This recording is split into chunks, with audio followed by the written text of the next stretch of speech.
إن الحمد لله نحمده ونستعينه ونستغفره ونعوذ بالله من شرور أنفسنا ومن سيئات أعمالنا من يهده الله فلا مضل له ومن يضلل فلا هادي له وأشهد أن لا إله إلا الله وحده لا شريك له وأشهد أن محمدا عبده ورسوله أما بعد فإن خير الحديث كتاب الله وخير الهدي هدي محمد صلى الله عليه وسلم وشر الأمور محدثاتها وكل محدثة بدعة وكل بدعة ضلالة وكل ضلالة في النار رب اشرح لي صدري ويسر لي أمري واحلل عقدة من لساني يفقهوا قولي رب اعوذ بك من همزات الشياطين واعوذ بك رب ان يحضرون اعوذ بالله السميع العليم من الشيطان الرجيم واعتصموا بحبل الله جميعا ولا تفرقوا واذكروا نعمة الله عليكم إذ كنتم أعداء فألف بين قلوبكم فأصبحتم بنعمته إخوانا.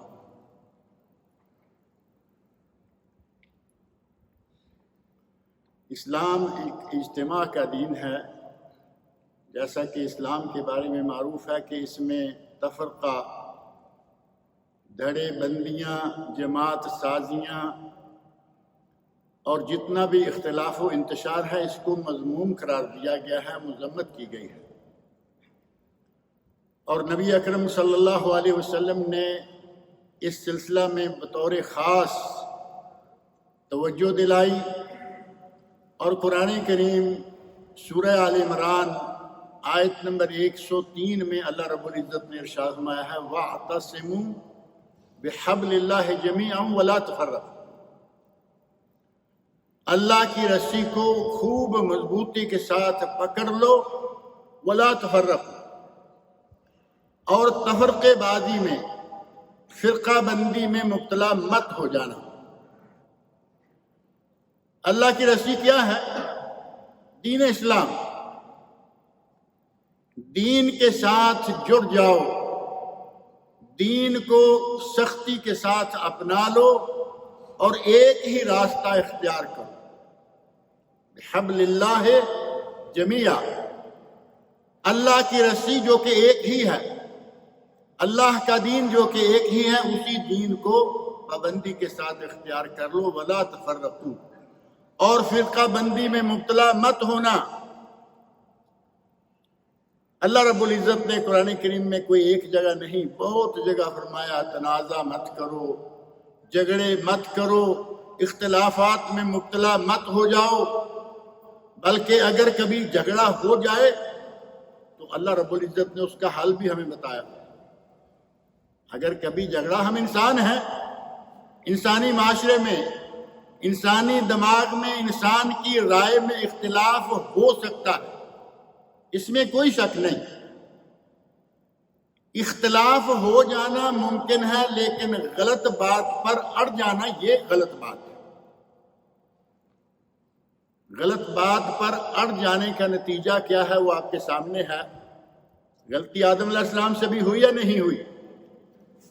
اللہ رب العزت نے قرآن کریم میں صاف طور پر فرمایا،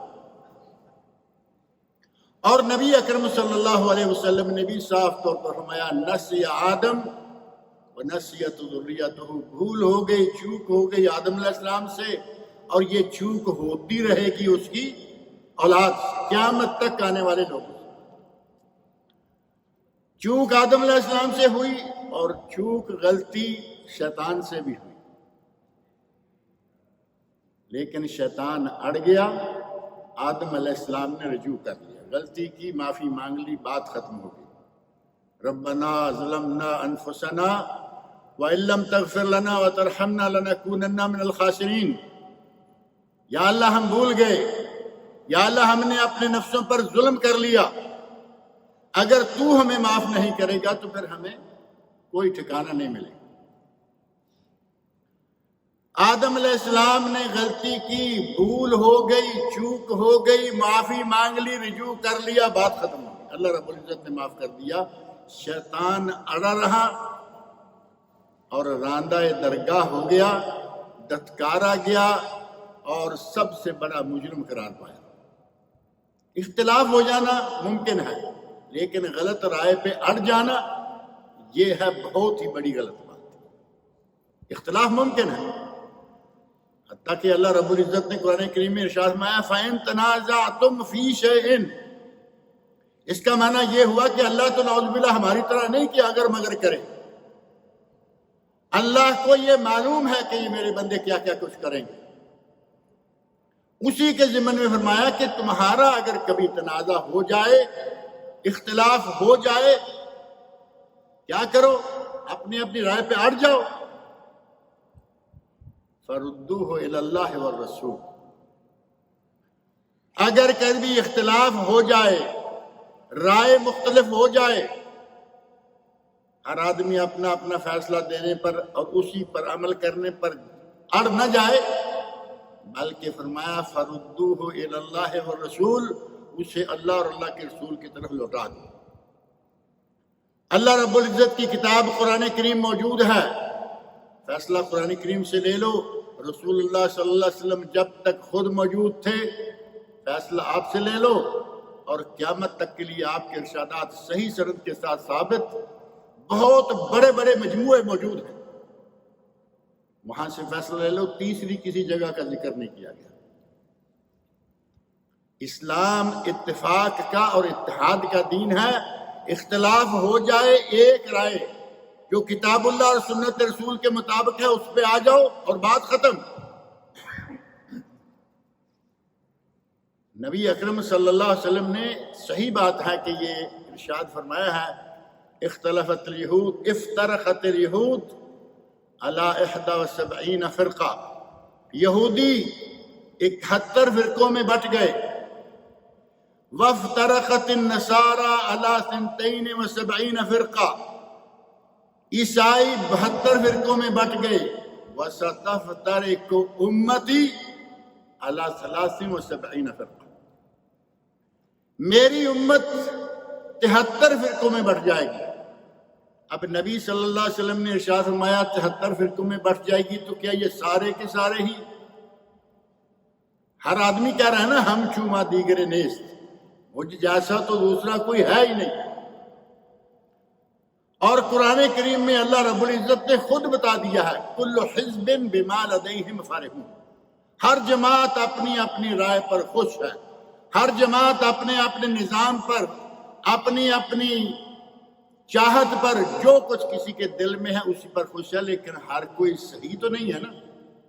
خوش ٹھیک ہے، کل حزب بما لدیہم فرحون، ہر جماعت اپنے نظام پر خوش، اپنے مسلک پر خوش، لیکن صحیح کون سی جماعت ہے؟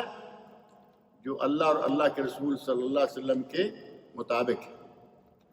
نبی اکرم صلی اللہ علیہ وسلم نے فرمایا کلھا فی النار الا واحد، میری امت کے 73 فرقے ہو جائیں گے اور وہ سارے کے سارے جہنم میں جائیں گے سوائے ایک۔ پہلے آپ کیا فرما رہے ہیں؟ کلھا فی النار، سب جہنمی، اور پھر استثناء کیا اللہ کے ساتھ، جیسے لا الہ ہے نا، یہ کوئی معبود نہیں، فوراً استثناء کیا الا اللہ، سوائے اللہ کے۔ فرمایا کلھا فی النار، سارے جہنم میں جائیں گے الا واحدہ، سوائے ایک۔ صحابہ کرام نے پوچھا یا رسول اللہ وہ ایک کون ہوں گے؟ یہاں مختلف روایات میں مختلف الفاظ ہیں، لیکن سب کا مفہوم معنی ایک ہی ہے۔ کہیں فرمایا ہے الجماعہ، وہ ہوں گے جو قرآن و سنت پر، اللہ رسول کی بات پر، ان کے حکم پر جمع ہوں گے، ایک جماعت بن کر رہیں گے۔ دوسری روایت میں ہے ما انا علیہ و اصحابی، وہ جماعت، وہ لوگ جن کا عمل وہ ہوگا جو میرا اور میرے صحابہ کا۔ نبی اکرم صلی اللہ علیہ وسلم نے نام لیا ہے کہ کون لوگ ہوں گے؟ نام نہیں لیا، بلکہ کام بتایا ہے کہ وہ کام کیا کرنے والے ہوں گے۔ ما انا علیہ و اصحابی، جن کا عمل مجھ جیسا یعنی نبی اکرم صلی اللہ علیہ وسلم جیسا وہ اصحابی اور میرے صحابہ جیسا ہوگا، جن کا عمل قرآن و سنت کے مطابق ہوگا، خلفائے راشدین کی سنت کے مطابق ہوگا، وہ ہیں اہل جنت۔ وہ کس نام سے ہیں دنیا میں، کس کس نام سے پہچانے جاتے ہیں؟ اللہ رب العزت نے، نبی صلی اللہ علیہ وسلم نے کسی نے نام نہیں لیا، اور نام نہ لینے میں بھی بڑی مصلحت تھی، جماعت خود پہچانی جائے گی۔ اگر کسی جماعت کا عمل کتاب و سنت کے مطابق ہے وہ پہچانے جائیں گے، اور ہر علاقے میں لوگ ان کا اپنا اپنا نام رکھیں گے، اور آج ایسا ہے۔ آپ کے علم میں ہے کہ کتاب و سنت پر عمل کرنے والے پاکستان میں کوئی اور نام ہے، ملائیشیا میں کوئی اور نام ہے، کیرلا میں کوئی اور نام ہے، باقی علاقوں میں اور نام ہے، مختلف علاقوں میں مختلف نام ہے، لیکن جماعت وہ ایک ہی شمار ہوگی۔ اور وہ کون سی جماعت ہوگی؟ ما انا علیہ واصحابی، وہ لوگ جن کا عمل مجھ جیسا اور میرے صحابہ کرام جیسا ہو۔ نبی اکرم صلی اللہ علیہ وسلم جیسے قرآن کریم نے تنازع کرنے، اختلاف کرنے، انتشار پھیلانے، دھڑا بندیاں، جماعت سازیاں، جیسے قرآن کریم نے اس سے منع کیا ہے، اسی طرح نبی اکرم صلی اللہ علیہ وسلم نے بھی اس سے سختی سے منع کیا ہے۔ تفرقے بن جائیں گے، فرقے بن جائیں گے، جماعتیں بن جائیں گی، لیکن وہ ایک ہی جماعت ہوگی جو نجات پائے گی، اور وہ ناجی جماعت کون سی ہوگی؟ جس کا عمل کتاب و سنت کے مطابق ہوگا۔ نبی اکرم صلی اللہ علیہ وسلم نے ایک مرتبہ یہ بات سمجھانے کے لیے بہت ہی بہترین طریقہ اختیار فرمایا۔ آپ نے ایک لکڑی سی لی، زمین پر خط کھینچا، ایک بڑا خط کھینچا اور فرمایا ان ھذا صراطی مستقیما فاتبعوہ، یہ میرا صراط مستقیم ہے۔ صراط مستقیم کی طلب ہے نا ہم سب کو؟ کیا خیال ہے؟ ہم سب کو صراط مستقیم کی ہی تو طلب ہے۔ اہدنا الصراط المستقیم، ہم اپنی ہر نماز کی ہر رکعت میں زبانی بول کر کہتے ہیں یا نہیں؟ اہدنا الصراط المستقیم، یا اللہ ہمیں صراط مستقیم عطا فرما دے، یا اللہ ہمیں صراط مستقیم کی طرف رہنمائی فرما دے۔ صراط مستقیم نبی اکرم صلی اللہ علیہ وسلم نے فرمایا، لیک لگائی، لائن لگائی اور فرمایا ان ھذا صراطی مستقیما فاتبعوہ۔ اصل میں یہ قرآن کریم کی آیت ہے، ھذا صراط مستقیم،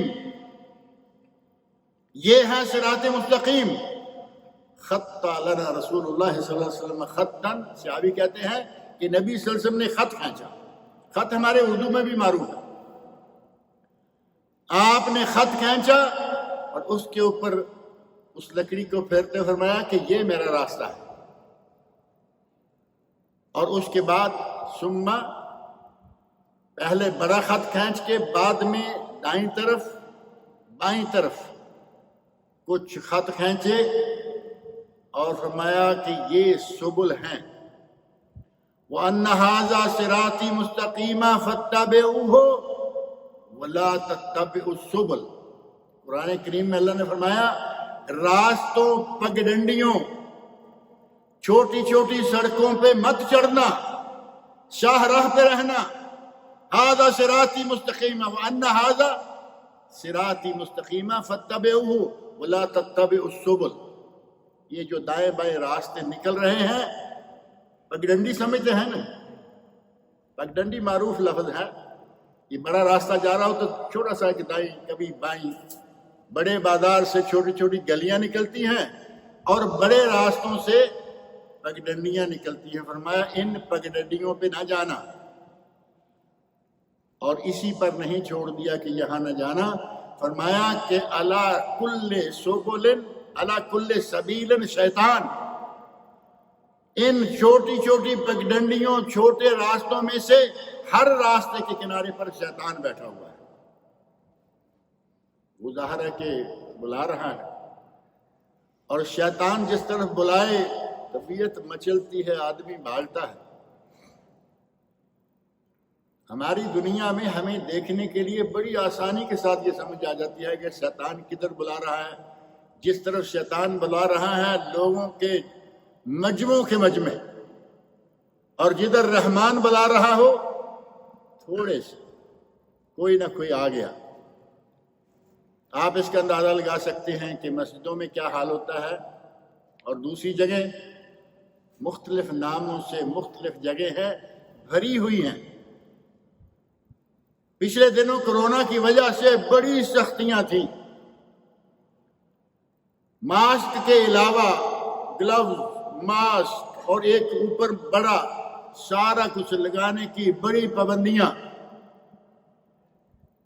اور ان دنوں بھی وہ لوگ کھلے ہوئے، کوئی پوچھنے والا نہیں، ہر جگہ اکٹھے جیسے کہ کورونا ہے ہی نہیں. صرف شیطان نے ان کو اس طرف لگایا ہوا کہ آؤ دیکھا جائے. اور یقیناً شیطان جس طرف بلاتا ہے وہ بہت ہی مرغوب نظر آتا ہے. نبی اکرم صلی اللہ علیہ وسلم ارشاد فرماتے ہیں کہ جنت حفت الجنت بالمکارہ، جنت ناپسندیدہ چیزوں سے گھیری ہوئی ہے. فجر کے وقت نیند کا زور ہے، اذان ہو رہی ہے، اب مکارہ کیا ہے؟ سو جاؤ. اب مسجد میں جائیں گے دیکھیں گے شیطان تھپکی دے رہا ہے. یہ ہے حفت الجنت بالمکارہ وحفت النار بالشہوات، اور جہنم شہوات کے ساتھ گھیری ہوئی ہے. جہنم کے چاروں طرف بلانے والے رنگینیاں، جہنم کی طرف جانے کے لیے دیکھنے کو رنگا رنگ چیزیں، مزیدار چیزیں، یہ چیزیں وہ چیزیں. انسان کی فطرت ہے، دیکھتا ہے ادھر تو بڑے مزے ہیں، ادھر ہی نکل جاتا ہے. اگر نبی اکرم صلی اللہ علیہ وسلم کی صرف اس ایک حدیث پہ تھوڑا سا غور کریں تو ہمیں پتہ چل جائے گا کہ جماعت سازیاں، دھڑے بندیاں، الگ الگ قسم کے نظریات اور مسالک کوئی ضرورت نہیں ہے. صرف کتاب اللہ اور سنت رسول پہ آ جاؤ، وہی مطالبہ بھی. وَأَنَّ هَذَا صِرَاطِي مُسْتَقِيمًا فَاتَّبِعُوهُ وَلَا تَتَّبِعُوا السُّبُلَ فَتَفَرَّقَ بِكُمْ عَنْ دِينِهِ. فرمایا ان چھوٹے راستوں پہ مت چڑھو، یہ تمہیں دین اسلام سے دور لے جائیں گے، تفرقہ میں اور دھڑے بندیوں میں داخل کر دیں گے. اور ایسا ہو چکا. ہم سیدھے راستے پہ رہے نہیں، نتیجہ کیا ہوا؟ بے شمار راستے بن گئے. یہ کوئی ادھر کھینچ رہا ہے، کوئی ادھر کھینچ رہا ہے. ایسے میں ہمیں کیا کرنا ہے؟ صرف ایک جماعت کے ساتھ رہنا ہے، جو کہ جماعت کتاب اللہ اور سنت رسول صلی اللہ علیہ وسلم کی طرف دعوت دینے والی ہے. اور اگر اس جماعت کے ساتھ نہ رہے، اپنی مرضی سے کوئی جماعت، کوئی پارٹی ہم نے اختیار کر لی، تو نتیجہ کیا ہوگا؟ نبی اکرم صلی اللہ علیہ وسلم ارشاد فرماتے ہیں میں تم سب سے پہلے حوض کوثر پہ موجود ہوں گا. استقبال کریں گے رسول اللہ صلی اللہ علیہ وسلم اپنی امت کا، اور بڑی خوشی کے ساتھ. حوض کوثر پہ آپ موجود ہیں. صحیح مسلم میں حدیث موجود ہے، کچھ لوگ آ رہے ہیں اور آپ کا چہرہ خوشی کے ساتھ تمتما رہا ہے، چمک رہا ہے کہ میری جماعت، میرے لوگ، میری سنتوں پہ عمل کرنے والے، یہ شاید وہی آ رہے ہیں. آپ خوش ہو رہے ہیں.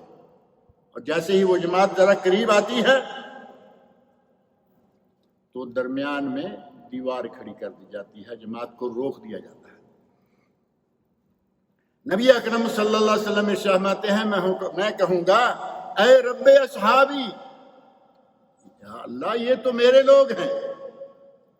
صحابہ کرام مراد نہیں، میرے ساتھی، میری امت، میرے لوگ ہیں.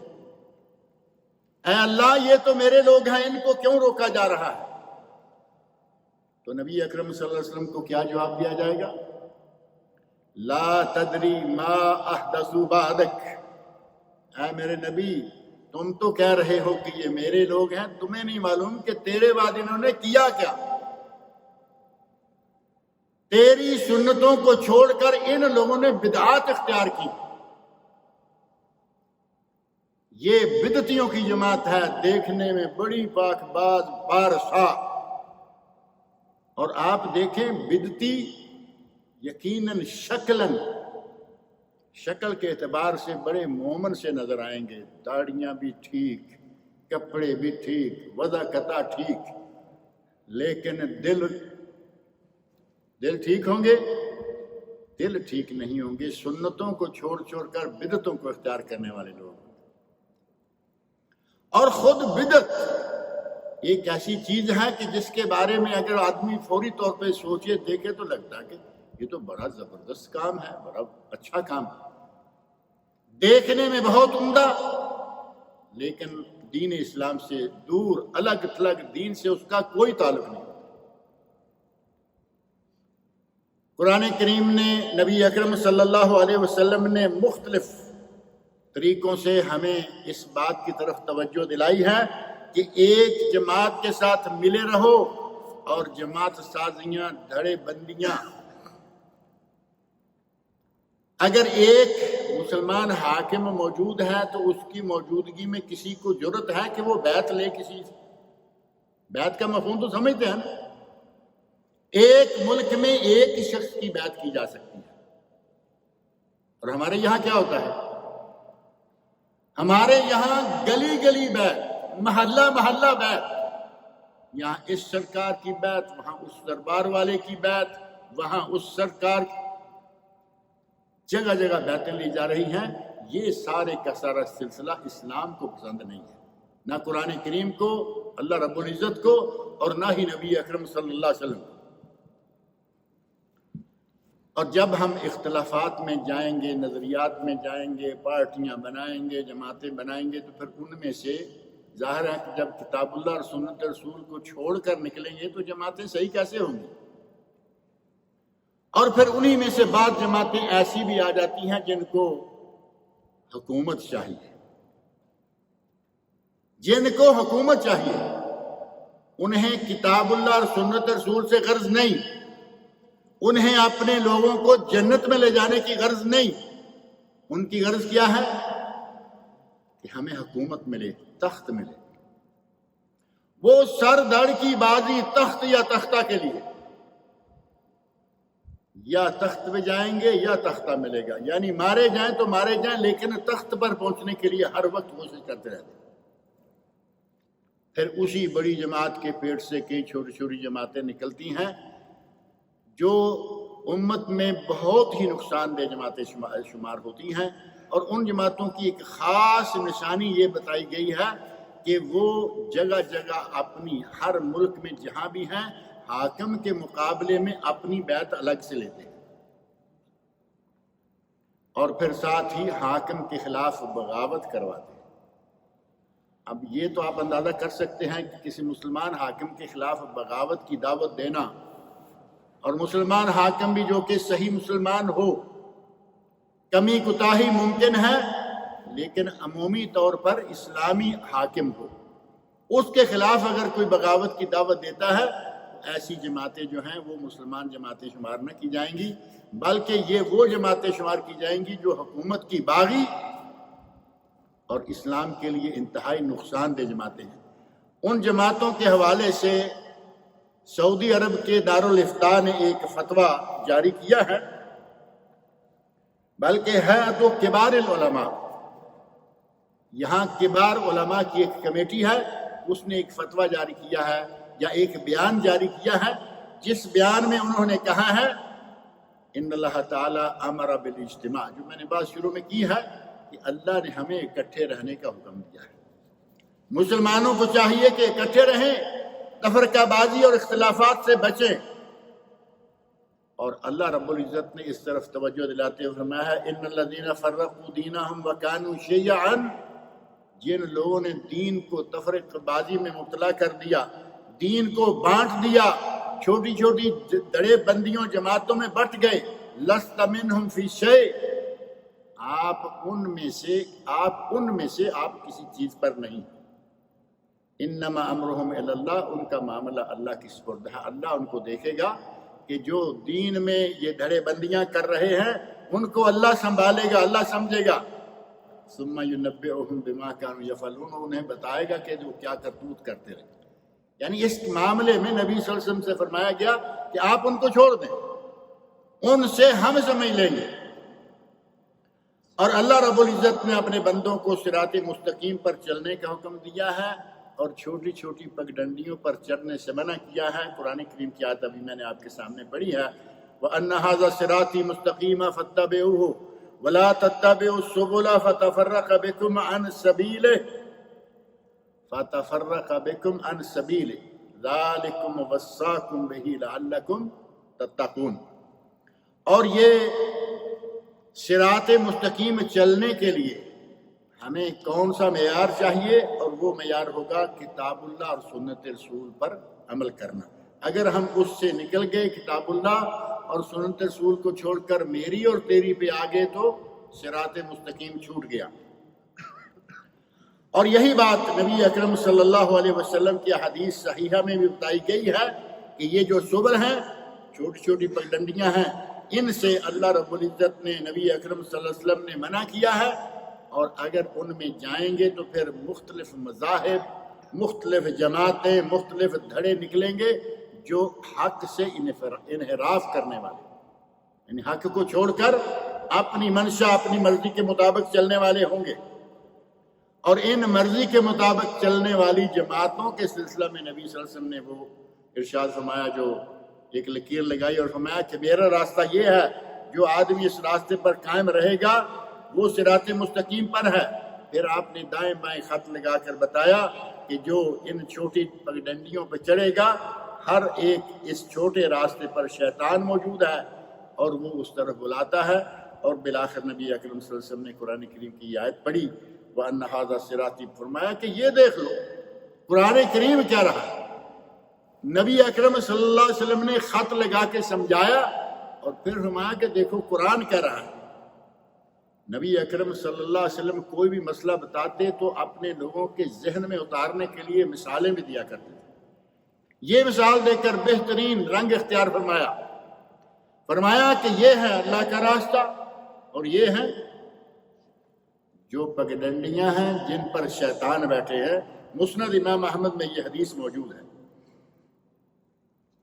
اور حضرت عبداللہ بن عباس جو کہ ترجمان القرآن معروف ہیں، قرآن کریم کے مفسر، امام المفسرین، انہوں نے اللہ رب العزت کے اس ارشاد فَاتَّبِعُوهُ وَلَا تَتَّبِعُوا السُّبُلَ فَتَفَرَّقَ بِكُمْ عَنْ سَبِيلِهِ، اس ارشاد کے بارے میں، اور وَأَنْ أَقِيمُوا الدِّينَ وَلَا تَتَفَرَّقُوا، دین پر قائم رہو، دین کو قائم رکھو اور تفرقے بازی میں مبتلا مت ہو جاؤ۔ اس قسم کی جو آیات ہیں، ان آیات کی تفسیر بیان کرتے ہوئے حضرت عبداللہ بن عباس فرماتے ہیں کہ اللہ رب العزت نے مسلمانوں کو، مومنوں کو یہ حکم دیا ہے کہ وہ جماعت کے ساتھ رہیں، یعنی کتاب اللہ اور سنت رسول پر عمل کرنے والی جماعت کے ساتھ رہیں، اور اختلاف اور تفرقہ کرنے سے انہیں اللہ رب العزت نے ان آیات میں منع کیا ہے۔ اور ساتھ ہی انہیں یہ بتایا ہے کہ پہلے لوگ جو ہلاک ہوئے، انما ہلک من کان قبلہم بالمراء والخصومات فی دین اللہ، حضرت ابن عباس رضی اللہ عنہ کے الفاظ ہیں کہ اللہ کے دین میں لڑائی جھگڑے، تفرقے، اختلافات پیدا کرنے کے نتیجہ میں پہلی امتیں تباہ ہوئیں۔ اور اللہ کی کتاب قرآن کریم اور رسول اللہ صلی اللہ علیہ وسلم کی حدیث یا آپ کے ارشادات جو ہیں، یہ ہیں جو مسلمانوں کے اجتماع، مسلمانوں کے اتحاد کی بنیاد، اساس اور اللہ کی رضا کا نتیجہ ہیں۔ اور جماعت کو موحد رکھنے کے لیے، متحد رکھنے کے لیے کتاب اللہ اور سنت رسول ہی اساس اور بنیاد ہے۔ اور اسی طریقہ سے ہم شر اور فساد اور فتنے، ان سب چیزوں سے بچ سکیں گے۔ اور پھر فرمایا اللہ رب العزت شاہماتا ہے وَاعْتَصِمُوا بِحَبْلِ اللَّهِ جَمِيعًا وَلَا تَفَرَّقُوا، یہ آیت جو کہ شروع میں نے پڑھی اور اس کا ترجمہ اور تفسیر بھی تھوڑی سی آپ کے سامنے ذکر کی ہے۔ علماء کرام کا بورڈ کہتا ہے کہ ان قرآنی آیات اور نبی صلی اللہ علیہ وسلم کی احادیث اور حضرت ابن عباس رضی اللہ عنہما جیسے مفسرین قرآن کے اقوال سے معلوم ہوا کہ ہر وہ چیز جو مسلمانوں کے اتحاد کو نقصان پہنچانے والی ہے، اس کو مؤثر کرنے والی ہے، اور مسلمانوں کے معاملات کو جو چیز شبہوں میں اور مختلف افکار میں داخل کرنے کا باعث بنتی ہے، اور چھوٹی چھوٹی الگ الگ جماعتیں بنانے، تنظیمیں قائم کرنے، اور پھر ان سے اپنے لوگوں سے بیعت لینے کا سبب بنتی ہے، اور اسی طرح کے جو دیگر معاملات ہیں، کتاب اللہ اور سنت رسول کی روح سے وہ حرام ہیں، ناجائز ہیں۔ قرآن کریم صاف طور پر کہہ رہا ہے تفرقہ نہ کرو، کریں گے تو حرام۔ قرآن کریم کہہ رہا ہے کہ اتحاد سے رہو، اختلافات کریں گے، اختلافات میں جائیں گے اور اپنی اپنی رائے پہ اڑ جائیں گے، تو یہ رائے پہ اڑنا جو ہے وہ بھی ناجائز اور حرام ہوگا۔ اور خاص طور پر ان جماعتوں میں سے جو نام لے کر جس جماعت کا ذکر کیا گیا وہ ہے الاخوان المسلمین۔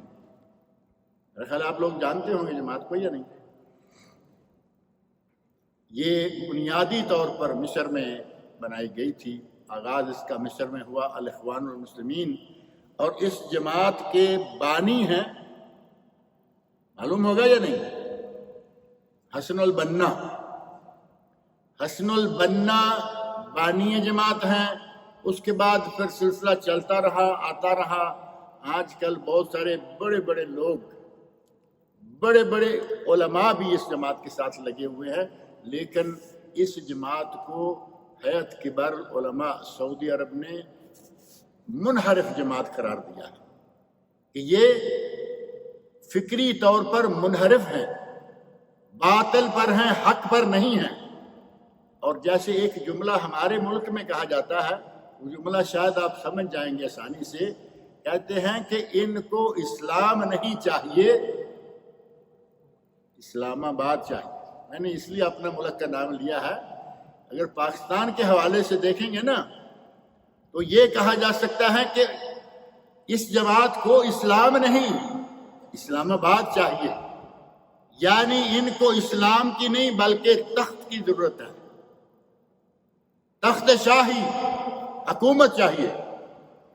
اس جماعت کے بارے میں کہا گیا کہ اس کا عقیدہ، ان کو عقیدے سے کوئی غرض نہیں ہے، لوگوں کے عقیدے کی اصلاح کریں کوئی غرض نہیں، اس جماعت میں کوئی بھی شامل ہو سکتا ہے، کوئی بھی آ سکتا ہے، اور طرح طرح کے لوگ اس جماعت میں موجود ہیں۔ اور یہ جماعت شرور سے، اس جماعت کی تاریخ فتنوں سے اور شر سے بری ہوئی ہے، اور جو اس جماعت کا رحم ہے اس سے آگے کئی جماعتوں نے، چھوٹی چھوٹی جماعتیں اس کی اولاد کی شکل میں، اس کے رحم سے کئی جماعتیں، جن میں سے بعض دہشت گرد جماعتیں ہیں، وہ بھی اسی کے پیٹ سے جنم لے کے دنیا میں سامنے آئی ہیں، اور وہ دنیا میں بلاد اور عباد، اللہ کے بندوں اور اللہ کی زمین پر فساد برپا کر رہے ہیں، اور ان کے جرائم، ان کا دہشت گردانہ عمل پوری دنیا میں پھیلا ہوا ہے۔